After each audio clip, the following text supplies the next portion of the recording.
شەی سەڵمان ڕووی کردە دایکم وتی پرسیارم هەیە وتی تۆ کە بەم ڕێگایە ڕۆشتیت ئەزانی ئەمە ئاخرەکەتە. سەڵمان وتی بەڵێ. دایکم وتی ئەگەر بێت و دەنازولکەن و هاوکاریشکەن لەگەڵ دەسەڵاتدارانە خەڵک ئەبێ بێ بەدەستەوە. وتی زۆریش چکەواتە ئەلێرەوە بۆستە جەرگی من سووتە با جەرگی دایکی کەس نەسووتێ. وتی کوڕم بڕۆ خوات لەگەڵ ئاوڕۆژ مێرە دواوە.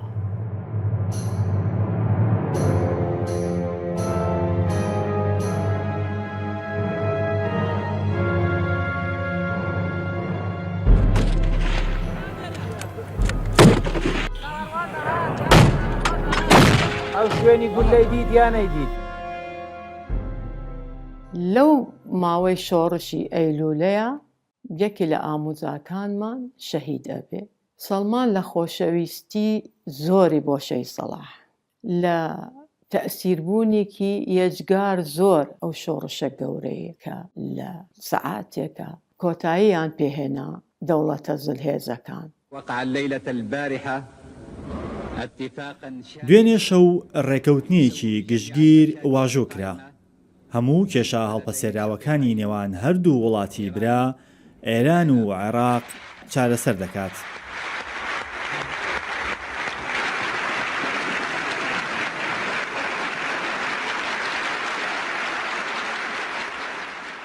خەڵک تووشی بەهیوایەکی زۆر.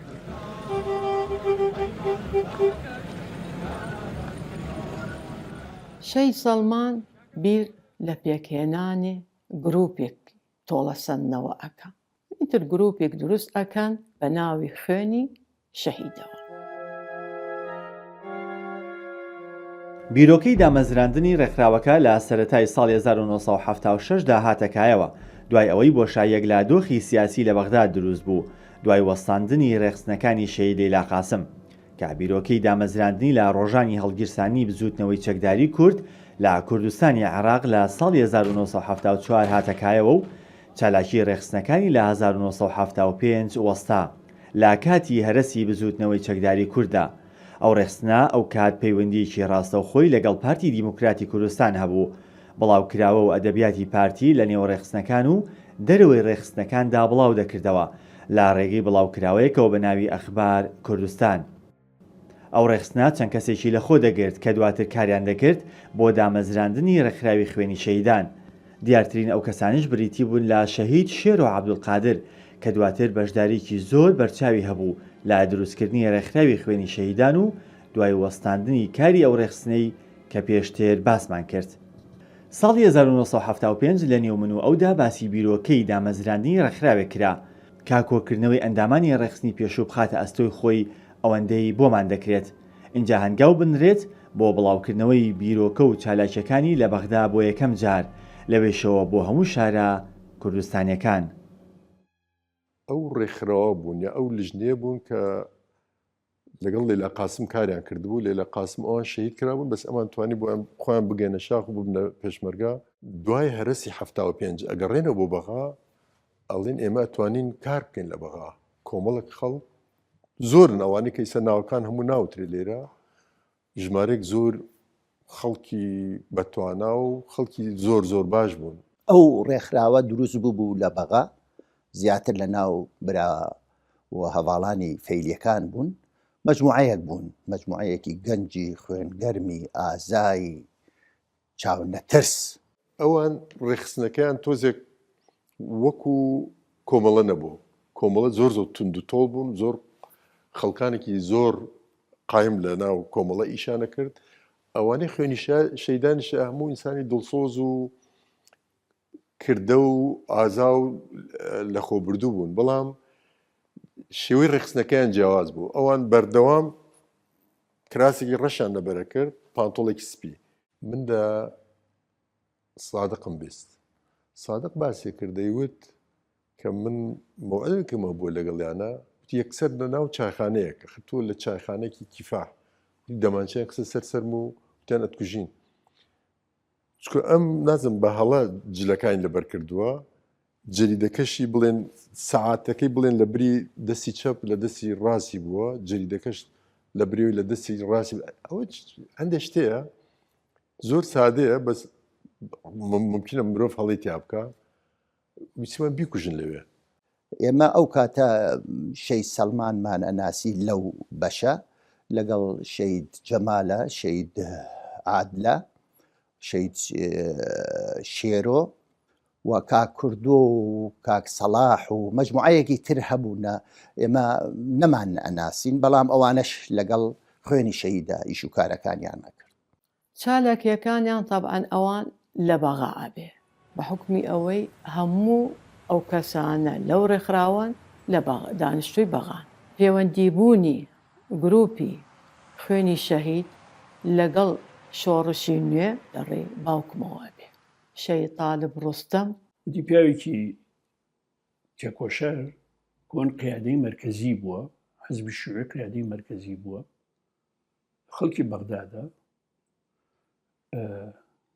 دۆستی کۆمەڵەیە ئێستا، خزمی ئێمەشە، کوڕێکی هەیە زۆر ئازا و چالاکە، ڕێکخراوێکی نهێنی دروست کردووە بە ناوی خوێنی شەهیدان.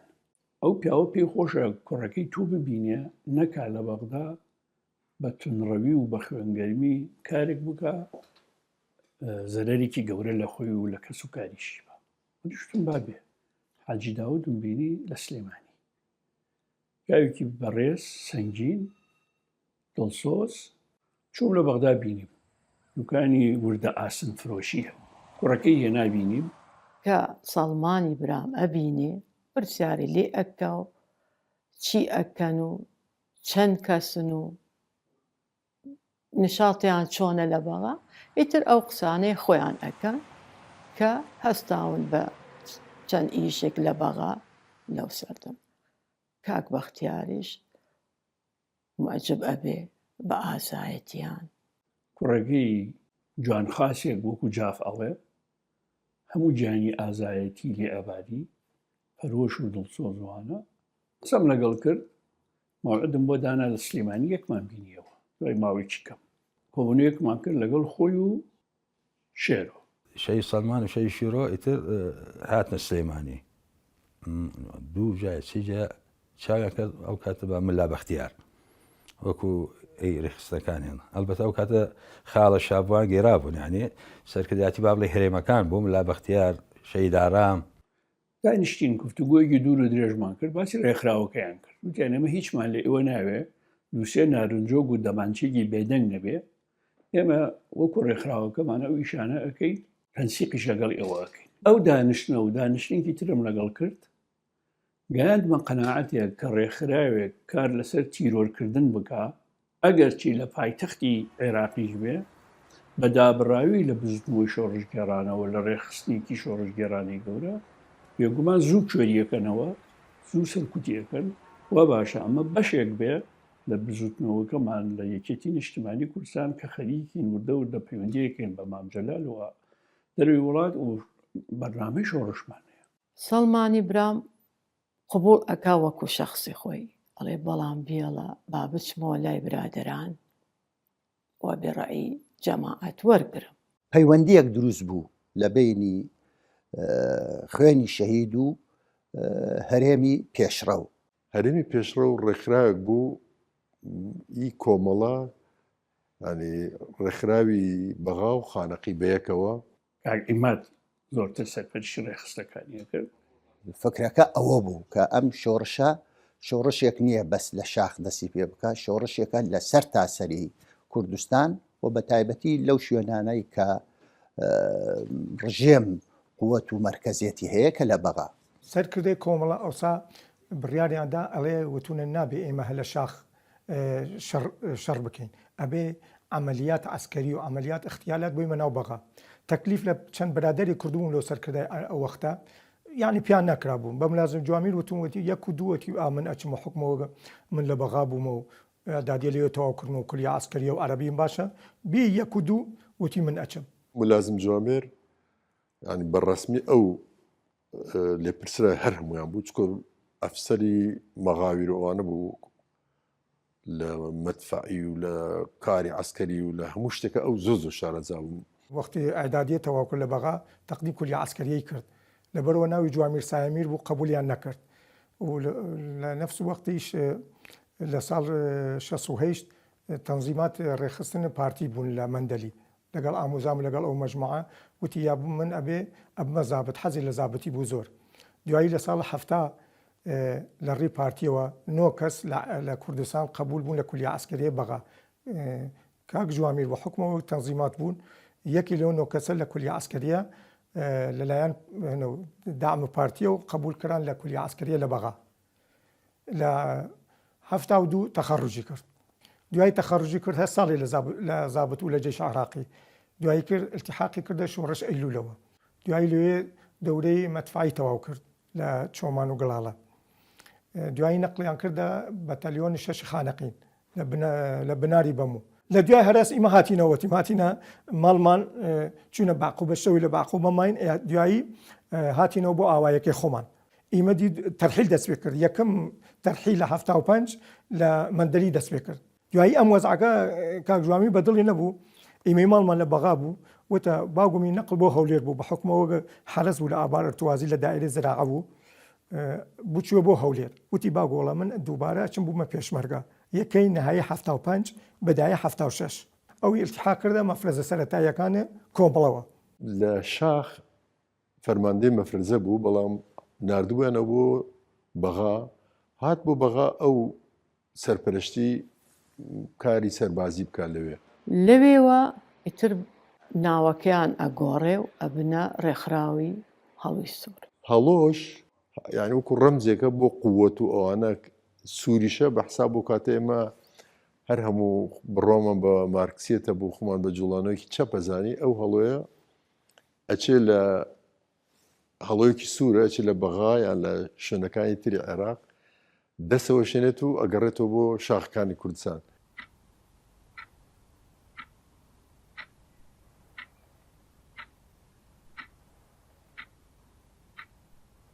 جارێکی تر کە پەیوەندیان ئەبێ لە سلێمانی ئەم جارە سەڵمانی برام لەگەڵ کاوەی خۆفرۆش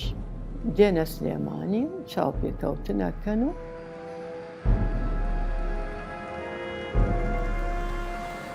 هاتم بۆلام قەمەریەکیان پێ بوو لە جادەی سالم سواربووم لەگەڵ سایقێک لێ خوڕی سەلام و سەلمانیش لە سیارەکە بوون ئاگام لێ بوو کوڕەکە ڕۆسمانیەکیشە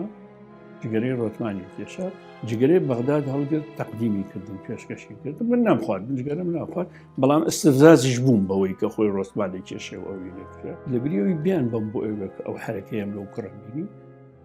لە شوێنێکی تر دابەزیم سەلامیشم دابەزان وتم دوایی تۆ مەوعودێک بەم دابنێ و ڕێکەکەوین چۆن کۆبوونەوەکە بکە هەمووی 2 ساعتی نەبەردێکمان بینیوە لەگەڵان بەبێ ئەو کوڕە سەلام من گومانم لەم کوڕایە تینا کوڕێکی زۆر باشە و سیاری هەیە و ئامادەی هەموو شتێکمان بۆ بکەوەوەوە وەرحاصل من نەچوو بە عەقڵما هەڵۆی سوود لە سەرەتا ئیعازەکانی بەشێکی لە کۆمیتەی هەرێمەکانەوە بوو کاک ئارام و مەلا بەختیارە ئەوانەوە بوو بەشێکی تری لە ئێمە وەریانەگرت چکە ئێمە هەنگاو بە هەنگاو لەگەڵیان بووین جارێکیان لە ماڵی کاک غەفوری برای شێ سادق جارەکانی تریش لە ماڵی کاکم ماڵی کاکمەر زۆر لە ساحەی خلانە و نزیک بوو کۆبنەکانیان لێ وەکرا لەوێ لە بینی ئەم مەفرەزەیە و ملازم جوان بێ بین ڕێخستنەکانە بۆ چوونی جیاواز هەبوو ئەوم پیانوە بۆ ئەمە کارێکی قورسە لە بەغدا ناکرێ و ئەبێت ئەمایەی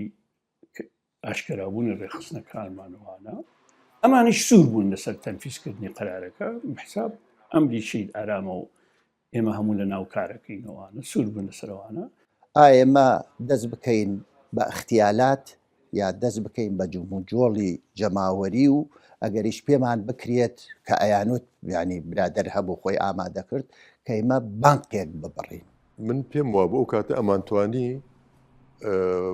بڵێن پەلاماری بانقێک بدەین ینی ئەو هەیە پێڵم دزینی بانک دزینی بانک یا دزینی پارە لە شەریکاتی ئۆروپیە بوون لە منطقەی کەڕادا کە حساباتیشی بۆکرا پارەیەکی زۆرمان دەستکەوێت بۆ پارە بتوانین گەشە بە شۆڕش و بە ڕێخستنەکانی کۆمەڵە بکرێت. ئەوە ئاسانتر بوو تا کوشتنی کەسێک.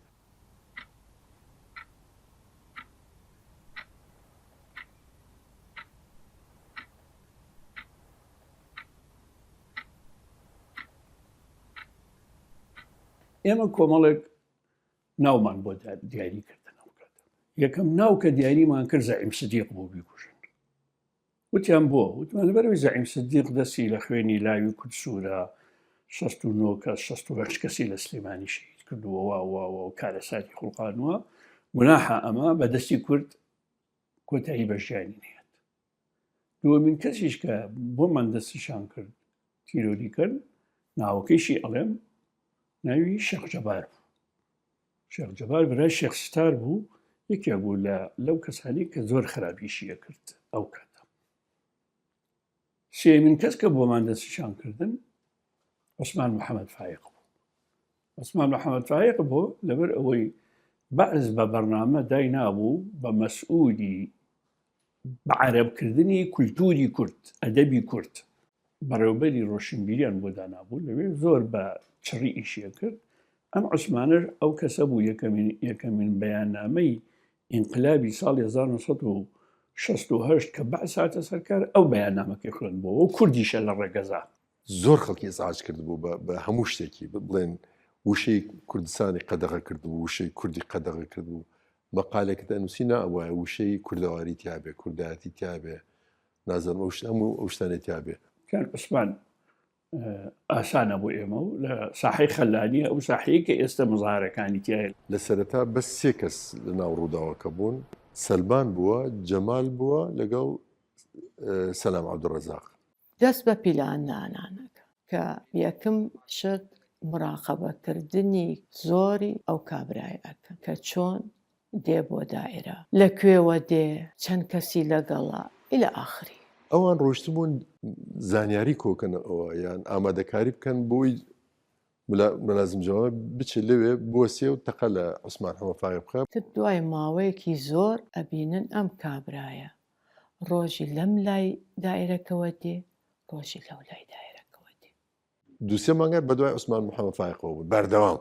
تر حتا مودەتێکی زۆر ئەمەیان بۆ یەکلا ئەبێتەوە ئیتر. کی ئەیناسێ شەهید سەلام ئەیناسێ. لەبەر ئەوەی سەلامی برام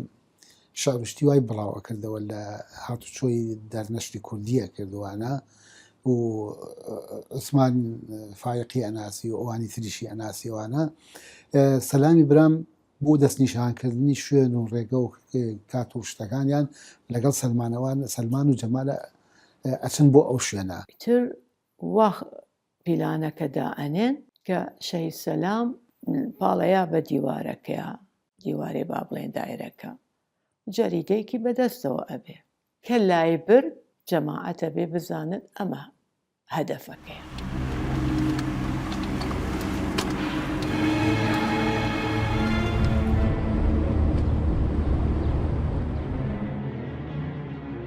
چارێکی مەرسیدس ئەوانە بووە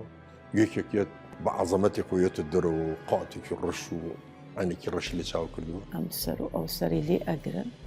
ئەو ڕۆژە قەرارە ئەبێت لەو شوێنە بێت کە شەهید جەمالی لێیە. لە ڕێگای ترەو هات یاری لە شوێن ترەو هات شەهید سەلمانێکی بوو ئیتر ئەوە نەوەستا شەهید جەمال بانکە بۆ تەنفیز یاندامدانرا بۆ حمایە ئەو بۆ حمایە ئەو کە شەهید سەلام ئشارەتەکە ئەیە شەهید سەڵمان دەست ئەبا و پێوەی ئەنێت و مەجالیشان ئەبێ هەرسکیان دەرباز.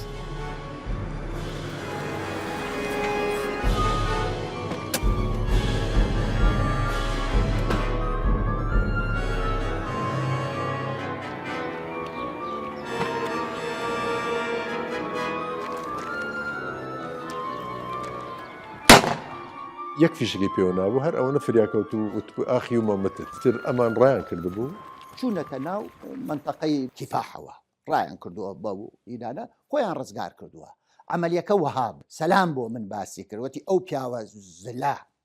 یعنی زۆر زەخم بۆ من نایناسم نەمبینیوە کە چۆن کەوتووە و هاواری کردەوە یەکەکەی لای لە جیاتی حمایە بکە ئەو ڕای کردووە. برادرێ بۆی گەڕامەوە وتی کە عوسمانیان کوشتووە لە بەر دەرگاکە بوون بەڕێکەوت لەگەڵ ئەحلام مەنسوور و برادرە محەممەد زەهاوی ناوە ئەوت عادەتەن عوسمان محەممەد فایق حمایەکی زۆری هەبوو کۆمەڵک پاسەوانی هەبووە لە ماڵەوە لەین بەس ئەو ڕۆژە بۆ نەکبەتی خۆی کەسی لەگەڵ نەبووە هەر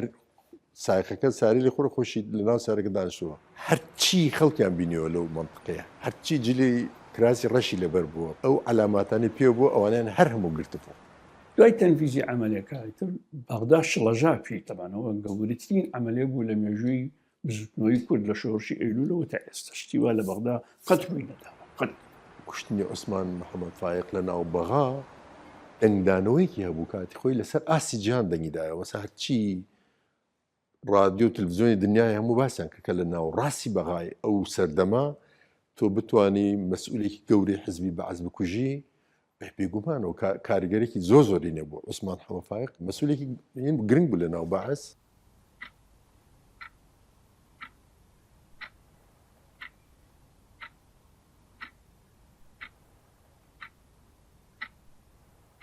هەندێک ڕخنە هەیە هەندێک لە هەواڵان ئەڵێن ئەمە مغامرە بووە من وەڵامم ئەوەیە ئەو کاتە هەموو شۆڕشەکە مغامرە بوو هەم پارتی مغامەری کرد لە دوای هەرسی 75 دەستی پێکردەوە ئێمە مغامەرەمان کردووە کە دەستمان پێ کردووە مغامەرێکی گەورە بوو چکە شۆڕشێک لە ناوچووە بەعز زاڵ بووە دێ و دوا لوتکەی و شاخی ئەم کوردستانی گرتووە هیچ شوێنێک نێ داگیر نەکراوی ئێمە دوای ئیتفاقی جزائر حکوومەتەکانی ئیقلیمی هەمان حکوومەتن سیاسەتی جووەلی هەمان سیاسەتی جووەلیە بەعز زاڵە پارەی نەوت زیادی کردووە سوپای عێراق زیادی کردووە دەستگا مەخابەرەکان زیاد دەستمان پێ کردووە مغامرە بوو ئەو ئیشانی لە شاریش ئەمان کرد مغامرە بوو ئێمە بە لە حەقیقەتە ڕاستی ئێمە بە مغامرە هەڵساوینەتەوە ئێمە وا بکەین شۆڕشت لە کوردستان بکرێ و جێیش پێ کوردستان وێرانکە بە ئەم جارە ئێمە ناوەندی چالاکی خۆمان بەرینە ناو ڕاستی بەغا بەرەو خواروی عێراق لێو ئەتوانین لە بڵێن سمبۆلەکانی ڕژێم بدەین یان لە مؤسسە گرنگەکانی ڕژێم بدەین ئەوە کاریگەرترە وەکۆی تۆ تەنها جوڵانەوەکەت لە ناو کوردستان خۆیان بێ بۆیە ئێمە وامان بە باشدانی ینی بچین بۆ بەغا کەیتر وەزئی بەغا بەو شێوە ئەژڵەژێ و ئیتر ڕژێم ئەکەوێتە خۆی و ئیتر دار و دیوار ئەکەن بە استخبارات و ئەمانیش بەداخەوە یەکێک پیان لەگەڵا کە جاسووس ئێمە بڕارەکەمان دەرکرد وەکو هەرێمی پێشڕە و کە نابێ ئەوانەی هەڵۆی سوور هەر هەموو ئەوانەی خوێنی شەیدان و ئەوانەی کۆمەڵەش هەر هەموو پێویستە بڕۆن ئێمە مەجموعەیەکی ترماندانا یەکێکیان حەمید ئەکبەر بوو ئەوەی کە بیرم مابێ ئەوان کە ڕۆیشتن جەماعەتێکی ترماندانا ببنە جێگرەوەی ئەو برادرەکانی تر بەس بەداخەوە کاتبوون بۆ نازم ڕۆشتن بۆ قەراق بۆ هاتم بۆ سلێمانی برادرانی ئێران بینی بوو ئەمان پیان وتو بوون دوای 3 ڕۆژ باوەڕکەم وتیان ئەبێ بگەڕنەوە بۆ بەغا هاتبوون بۆ بەغا بەداخێکی زۆرەوە زۆر زوو کەشە بوون کە کەش بوون هەر ئەو کەسە بوو کە من وتم سیارەکەی ئەو بوو هەلەنا ئەو سیارە دەنگی تۆمار کردوون نهێنەکانی زانیون و ئانەزانیون تەنها تەوقیتی تەنفیزەکەی نەزانیوە وە چێ لەناو ئەبەن عوسمان ئەوەی نەزانیوە ئێستش ڕەنگە مابێ چکە لەو ساڵانە لە چاودێریش بڵاو کرایەوە 2-3 کەس ڕۆشتبوونە سەری بە دەمانچەوە وتێ ناتکوژین بەڵام هەردوو ئەژنۆ تەشکێنی بووی تا ماوی بە گاڵگوڵکەش نەتوانین بە ئەسراحەت بڕۆی هەتا ماوی بەو ڕەزالەتە بژی بەس کوشتنی تۆ ئین نییە ینی پێویست ناگە بکوژین ڕۆڕەشە لە بەردەم هەموو مناڵێکی سوالکەری کورد کەوە شەرەف خۆ من باسیەکە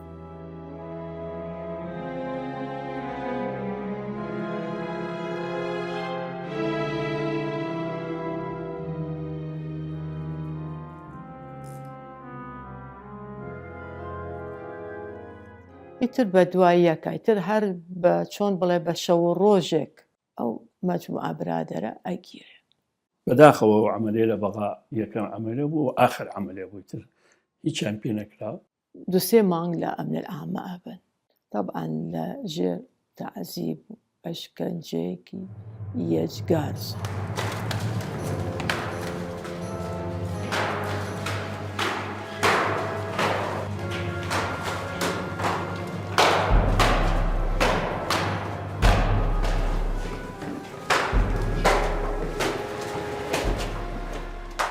اللي هو شي سلمان بيروكيكي بودي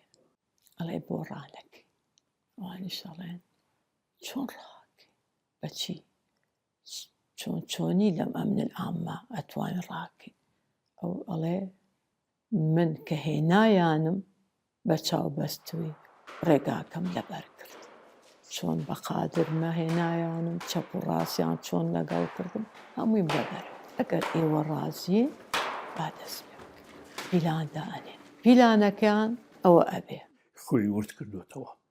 وردە مراقبەی دەوروبەرەکەی و زندانەکەی کردو چۆن خوێەکەی کردو بە چاوی کابرایە کە نانیان بووە بۆ یەک بۆکسی لەوە ئیتر کەوتووە بەنازمگەن زۆر بەخۆ بوو زۆر ماسکە بوو هەموو جانی خوێەکەی کردو بە چاوی یەک بۆکسی لەوە هەتا هەموو ڕای کردوانە کەس هەر نەیزانیوە هەندێکیانە چێتە دەرەوەی ئەمن العامەش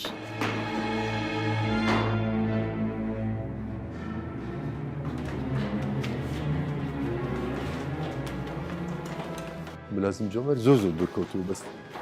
بەجلەکانیەوە دوای کۆشت بۆ کۆڵانێکەوە کۆڵانێکی بنبەست بوو ئێتر لە سێری ئەمنەوانە فراکەوتون هەمویانان گرت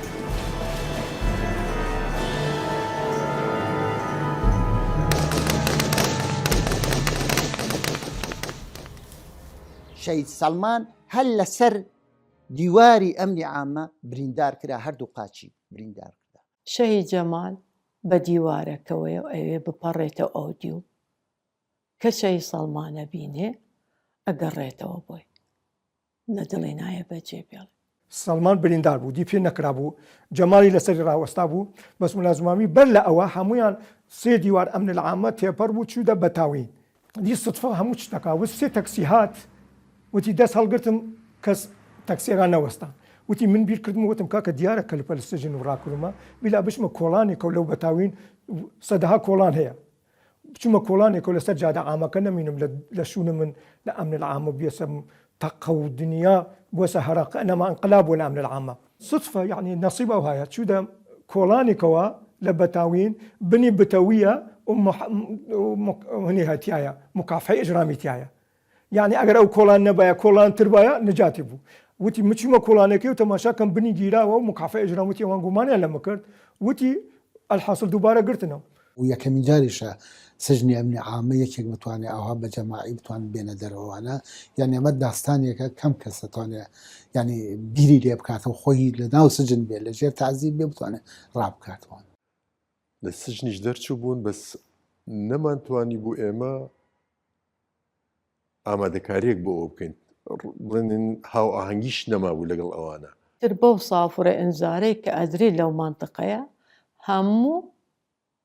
برادەران جاریکە دەستگیر ئەکرێن ئۆیان هێننەوە ئەمن العامە و لە ژێر تەعزیبێکی یەجگار زۆر ئەبن و سەڵمانیش ئەبن بۆ خەستەخانە لێرەوە سەڵمان لەگەڵ برادەرانە چاویان بە یەک ناکەوێتەوە تا ڕۆژی محکەمە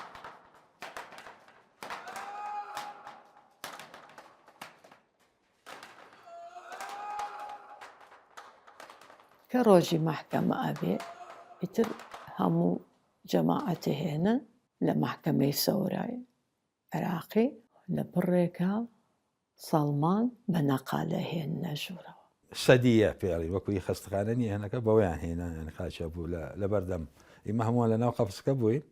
ئەو ئاوا لە بەردەم قەسەبەکە دایاننا محکەمەیەکی سووەری ئەبێ ئیتر قەرار هەر لە خۆیانەوە ئەمەنە کەس بۆ ئەدام ئەمەنە کەس بۆ سجنی مؤبەد ئەمەنە کەس بەدە ساڵ حکمی ئەدام بۆ عادل و جەمال چونکە وەکو سەرباز بوون ڕەمیان بەڕەساس ئەوان دوایی حکمی ئەدامەکەی شەهیدان ملازم جوامێر ئیتر نازان فەقەرەکانی چۆن بوو لەگەڵ سەلمان و عادل و شیرۆ و کازم ئەمجا موعەبەدەکان من و کوردۆ و عەدنان شێرزاد و مراد ئەوەی کە باسم کردیان لەگەڵ ئەو ڕعد بەشیرە کە ئیستە لەندەنە ئەمجا حکمێ 10 ساڵ حەو کەسیان بۆ ئەدامە بێ لەو حەو کەسێشە دوانیان ڕەمی بڕەساس چونکە ئەوان جوندی ئەبن لە جێشی عێراقی ئەو کاتە قرار محکمەکەی خوێندەوە کە ئەمانە قررنا الحكم بالإعدام ومصادرة أموال المنقولة وغير المنقولة أمانيك حكم إعدام درابون بيلاوكان ينفرد عبوي وتياني ما هل أوانا مان هي هيش مانية نا ثروت مان هي نا مال مان هي هيش مانية وبيلاوكان هيش مان بوتو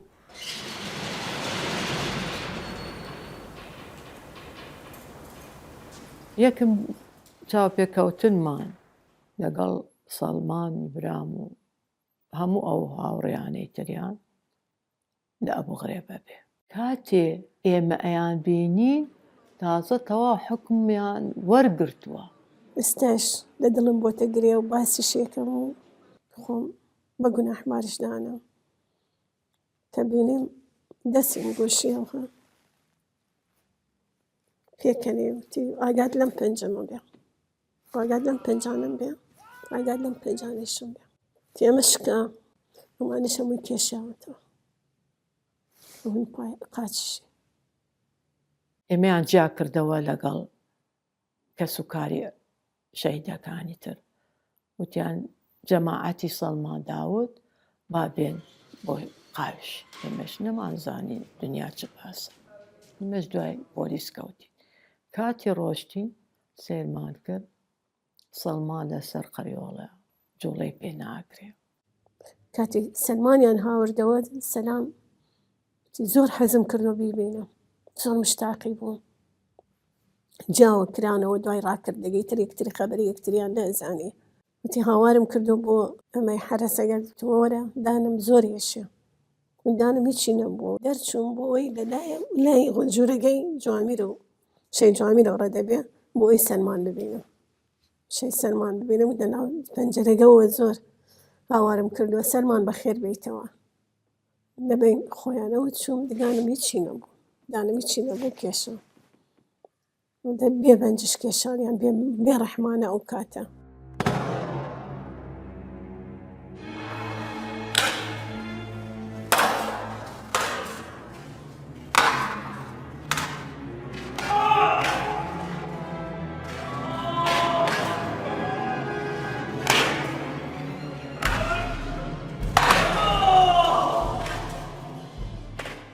دایک و باوکم کەوتنە جوڵە بۆ ئەوەی بزانن ئیتر بە واستە بێ بە پارە بێ بە چی بێ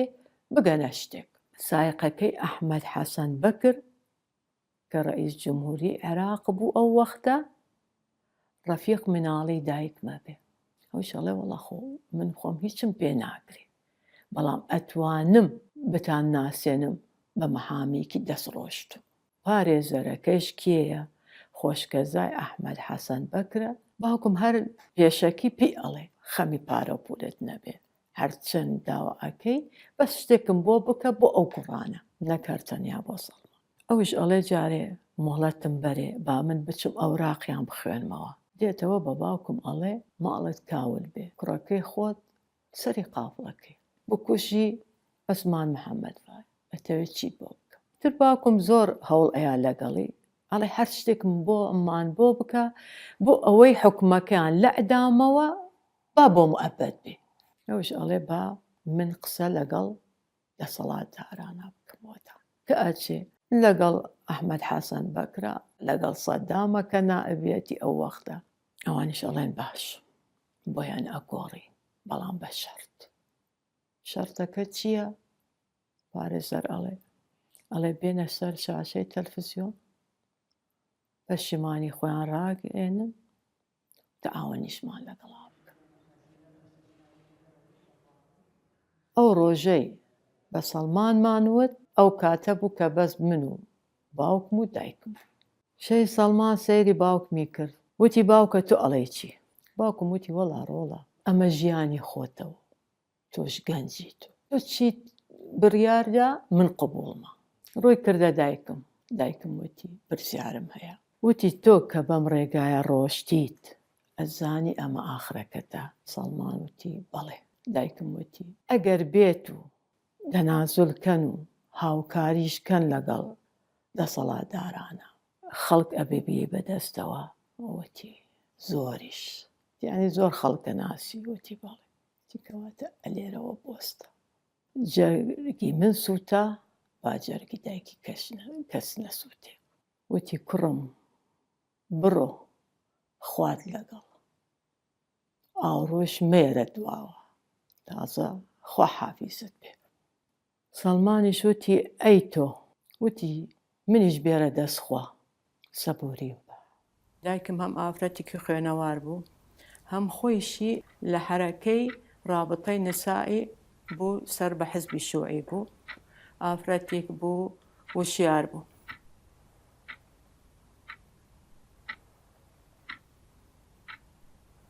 دوایش بیستمان بەڕاستی برادەرانی تریش هەمویان ڕەفسیانیا بوو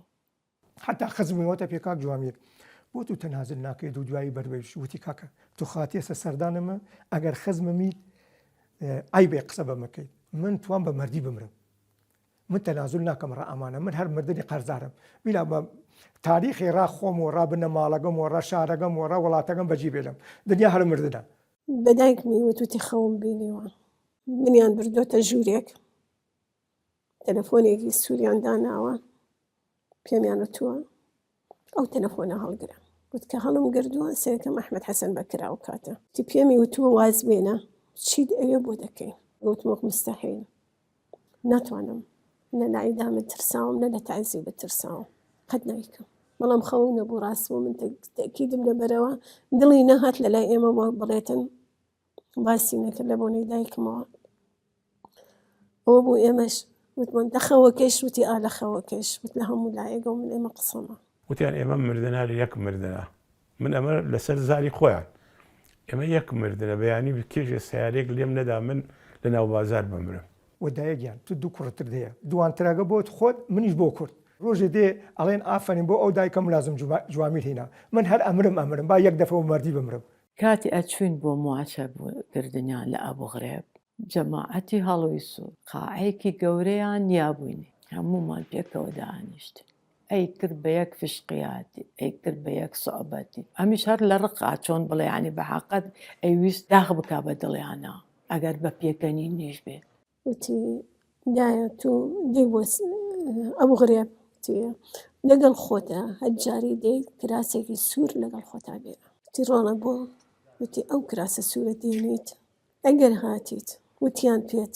لێرە نییە تەواو کراسی سوور لە دەرکە بە چەپڵە و ڕێزان دەرچۆ دەشتەوە ئەوە یەکی لە وەسیەتەکانی بوو ئەگەر وان نەکەن من لێتان عاجزم کاتێ سەڵمان لە ئەبوو غرێب ئەبوو خزم و کەس و کار زۆر ئەهاتن پارە و پولی زۆریانەیە سەڵمانیش ئەیە بە پۆلیسەکە ڕۆژێکیان باوکم پێوت ڕۆڵە بۆوە بە باوکمی وت وتی تۆ نازانی من بۆ دوا ڕۆژمە وتی نەکە کاتی ئێمە ئەکوژن لاشەمان تەسلیمتان دەکەن من ئەمەنا چۆن ئەڵێ بە کوردەکەی دەمی ئەمانم چۆر کردووە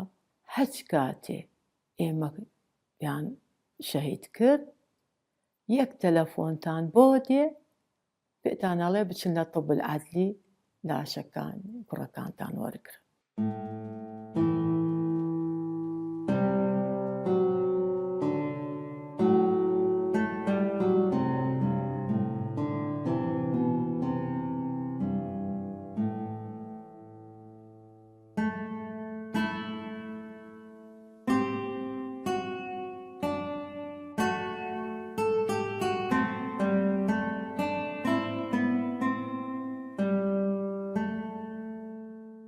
ڕۆژێک سەلوای خۆشکم هات کە لە ماڵی خاڵمە بێ و بە دایکمی وتەوە چیەکەی دایکیشم وتی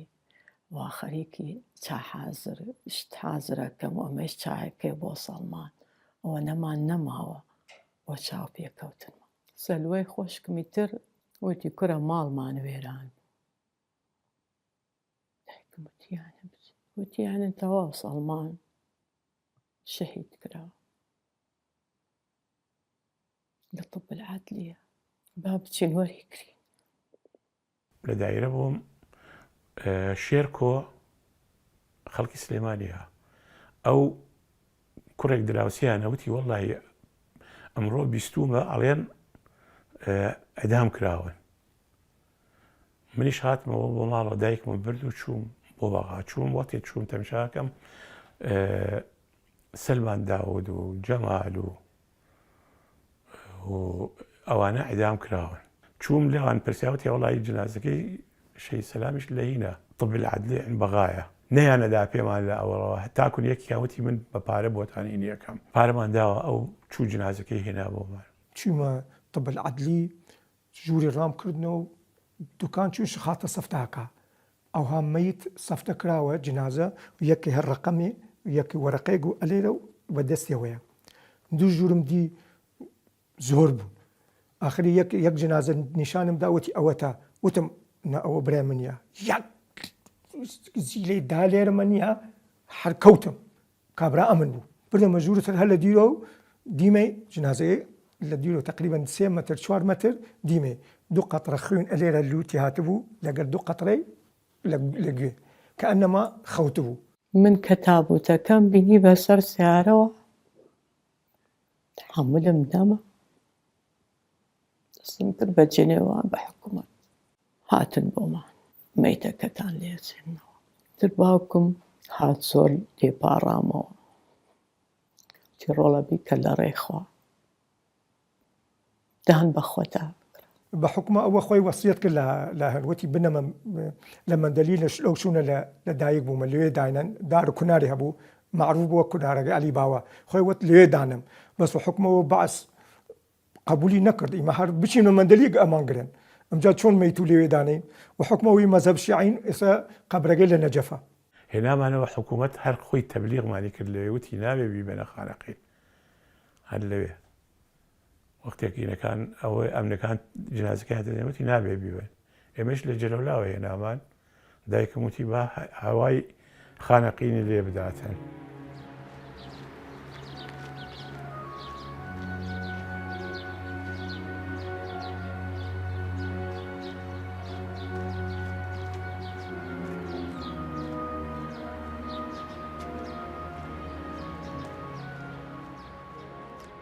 بەیانەکەی هەر تقریبا لە سەعات 10 بوو ئەمنی سلێمانی ناردی بەدوامە تی نابێت تعزیل لە مزگەوت دابنی لە دوای شەهید بوونی شەهید سەڵمان ئیتر دایکم هەر بەشی گریان داوای لێها چاواکانی لەدەست